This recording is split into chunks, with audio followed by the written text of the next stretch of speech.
চাইছি একটু। আপনারা লক্ষ্য করে দেখেছেন, যখনই ঈদের রাত্রি চলে আসে বা ঈদের 2-1 দিন আগে চলে আসে, তখন এই বাচ্চা ছেলেগুলা এবং বড় বড় ছেলেগুলা বাজি রাস্তা রাস্তা ফুটিয়ে বেড়ায়। ফুটাই না মনে হয় না? বাজি বুঝতে পারলেন কি?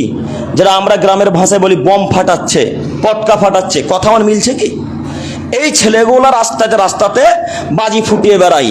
আরো কিছু কিছু মানুষ ওই রাস্তার মুখ থেকে নিয়ে মসজিদ পর্যন্ত সুন্দর সুন্দর রং বেরঙের কাপড় টাঙিয়ে, সুন্দর সুন্দর রং বেরঙের প্লাস্টিক টাঙিয়ে রাস্তাকে সাজিয়ে রাখে।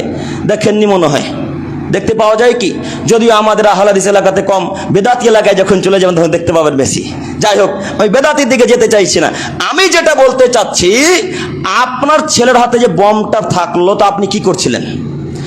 আপনার ছেলে বাজি ফুটাচ্ছে ডান হাতের বাম হাতে নিয়ে, এইভাবে ঘুরিয়ে ঘুরিয়ে ঘুরিয়ে ঘুরিয়ে ওই বাজিগুলোকে ফুটাচ্ছে। আপনি কি করছিলেন? আচ্ছা, একটা আপনাকে হাদিস বলে তারপরে এখানে ফিরে আসি। আব্দুল্লাহ ইবনে আব্বাস রাদিয়াল্লাহু তাআলা আনহু বলেন, রাসূল সাল্লাল্লাহু আলাইহি সাল্লাম বলেছেন, আদমের ছেলে মেয়ে তোমরা শোনো, মান তাসাব্বাহা বিকওমিন ফাহুয়া মিনহুম। যদি কোনো মানুষ কোনো অন্য জাতিকে অনুকরণ করে চলে, অর্থাৎ মুসলমানেরা, যদি কোনো মুসলমানের বাচ্চা অন্য কোনো জাতিকে অনুকরণ করে চলে, সেই জাতি যাবে যেখানে, এই লোকটাও যাবে সেখানে। হাদিসের অর্থ বুঝতে পারলেন?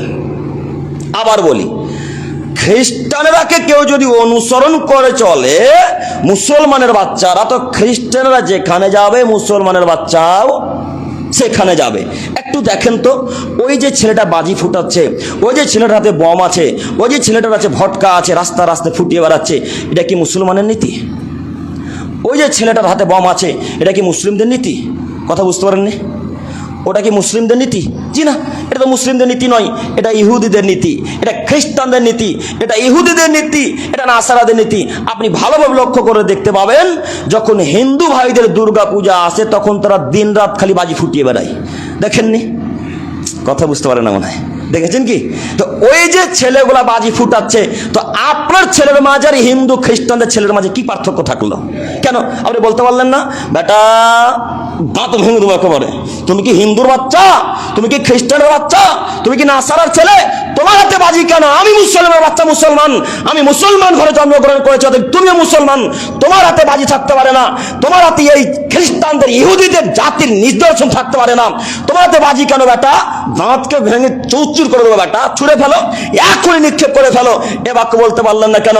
এই বাক্য বলতে পারেনি, তার অর্থের বিবরণ দ্বারা বোঝা যাচ্ছেন আপনারা এখনো পুরুষত্ব আসেনি বিবেকে, আপনারা এখনো যৌবনে পুরুষত্ব আসেনি, তাই ছেলেকে আটকাতে পারলেন না। যার পুরুষত্ব আছে সেই ছেলেকে আটকাতে পারে, যে সুবাপ সেই ছেলেকে আটকাতে পারে। আপনাকে বলে যাচ্ছি, এই ছেলেটা আজকে যেন বম ফাটাতে না পারে, এই ছেলেগুলো যেন বাজি ফাটাতে না পারে, এই ছেলেগুলো ভটকা যেন না ফাটাতে পারে। যদি ফাটায় আজকের পর থেকে শিবপুরে, তাহলে আমি মনে করি যত যুবকের ছেলে, যত মুরব্বীদের ছেলে বাজি ফাটাবে, এরা কেউ পুরুষ নয়, এরা সব কা পুরুষের বাচ্চা কা পুরুষ, এরা সব কা পুরুষের বাচ্চা কা পুরুষ, এরা সব কা পুরুষের বাচ্চা কা পুরুষ। কা পুরুষের ছেলে বম ফাটাবে, পুরুষের ছেলে নয়। কা পুরুষের ছেলে বাজি ফুটাবেন, পুরুষের ছেলে নয়। কা পুরুষের বাচ্চারা বম ফাটাবেন, পুরুষের বাচ্চারা কখনো বম ফাটাতে পারে না।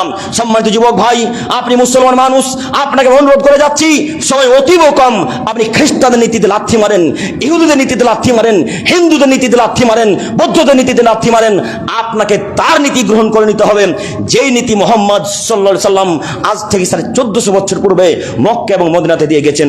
এই নীতিতে আপনাকে ফিরে আসতে হবে।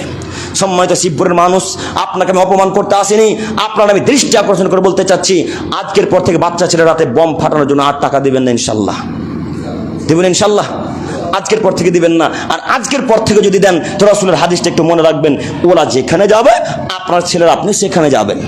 যাই হোক,